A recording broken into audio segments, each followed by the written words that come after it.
Life isn't fair. It's harsh, unforgiving, and relentless. It doesn't care how tired you are, how much pain you're in, or how much you've already endured. And that's a truth we all face at some point. But here's the thing. You can't control life. You can't control what happens to you. What you can control is how you respond. In that response, your choice to stand up, to keep going, to refuse to quit, is what defines you. So many of you need to hear this, that life isn't meant to be easy. It's meant to test you. It's meant to break you down so you can rebuild yourself, stronger than before. Every hardship, every failure, every scar, it all serves a purpose. It's proof that you survived, that you endured, that you refused to give up. Hard work isn't glamorous. Discipline isn't exciting. Perseverance is exhausting. It's waking up when no one's watching. It's putting in the extra effort when you'd rather rest. It's getting back up after every fall, even when your body is screaming for you to quit. The world rewards those who keep pushing, even when there's no one around to see it. Because success isn't built in the spotlight. It's built in the shadows, when you're grinding, struggling, and refusing to stop.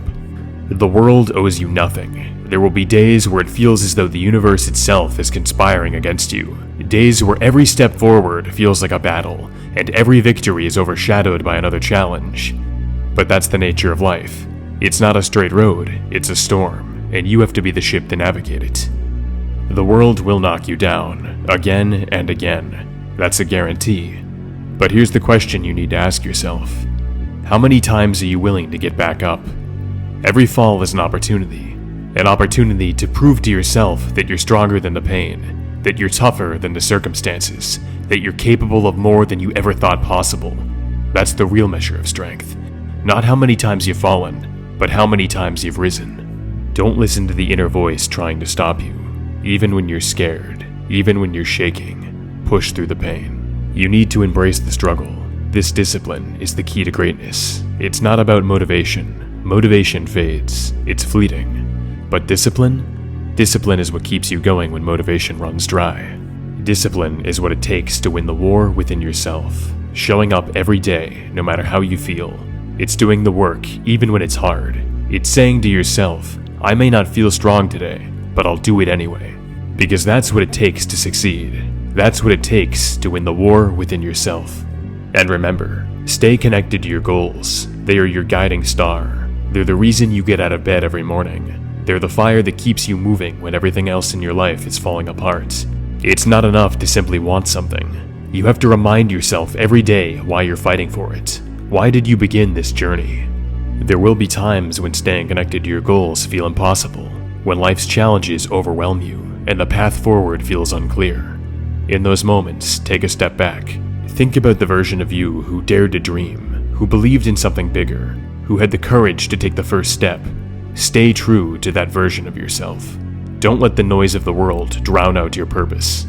And at some point in your life, someone is going to look you in the eye and tell you, you can't do it. They'll say you're not good enough, not smart enough, not strong enough. They'll try to fit you into their limited version of what's possible.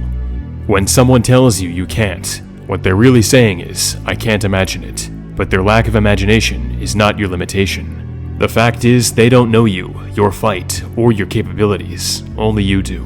So when they doubt you, don't let it break you. Let it sharpen you. Let it ignite a fire in you that burns so brightly, it blinds everyone who ever doubted you. Think about where you've been. Think about everything you've already overcome. The pain, the failures, the hardships, and the struggles. There will come a time in your life when you've hit rock bottom. When everything you've built feels like it's crumbling, and you don't see a way out. It's a place of pain, despair, and hopelessness. And in this moment, it will feel as though the world itself has forsaken you, as though all your hard work has been sacrificed, as if you were nothing. But here's the truth.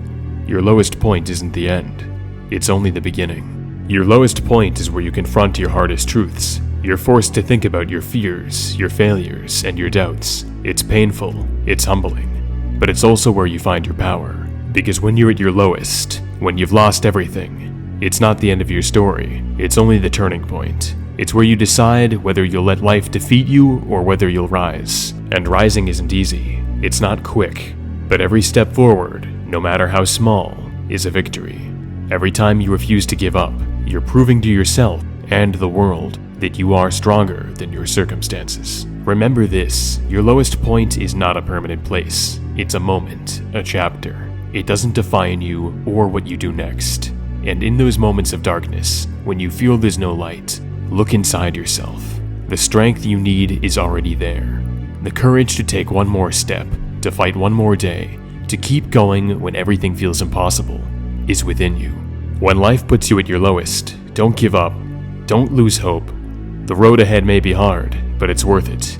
Keep climbing, keep fighting, keep believing in yourself, because as long as you're willing to rise, nothing can keep you down. The world may be tough, but then again, so are you. Struggle, persevere, and rise again. Thank you, Kentaro Miura.